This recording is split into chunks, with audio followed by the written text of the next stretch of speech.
If, just if, the United States disregards the consequences and really sends its 10 aircraft carriers to start a war with China, then, with China's current strength, can it win? I think at the very least China will not lose. Let's put it this way. Can you still find a weapon right now? A weapon that the United States has but China doesn't have that is advanced. Whether it's on land, sea, air, or even in the entire universe. Just think about whether there is still something.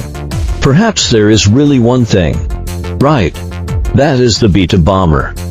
Let's not say that China is developing it and it will appear soon even if China doesn't have the B-2. What else? It seems that for a moment it's really hard to think of anything else. But decades ago, there were many things. What about stealth fighter jets? Aircraft carriers? Satellites in the sky? China didn't have any of these things back then. That's why the United States would from time to time send its SR-71 Blackbird reconnaissance plane into Chinese territory for reconnaissance.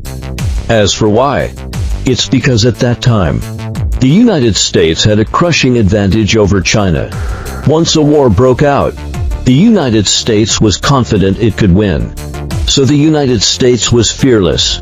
But now it's completely different. Does the United States still dare to drive aircraft carriers close to China's territorial waters? Even the first island chain. The United States doesn't dare to cross easily. Why? It's because over the past few decades, China has been engaged in parallel development. That is, whatever you have, I will also develop. From large things like aircraft carriers at sea to small things like a robotic dog. Even for something like the X-37B orbital bomber. No one in the world knows exactly what it is for. It's very mysterious. China has also developed an even more mysterious Shenlong.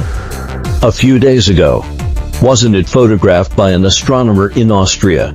Europe. If this kind of orbital bomber is equipped with a nuclear bomb and flies in the sky, it's extremely terrifying. In the whole world, only the United States and China have the strength to develop this. So when the United States has something and China also has it, the United States doesn't dare to attack you easily.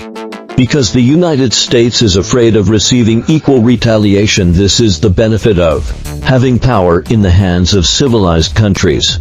Now, the United States is really losing its advantage more and more. So even if the United States starts a war with China with 10 aircraft carriers, it may not gain any advantages.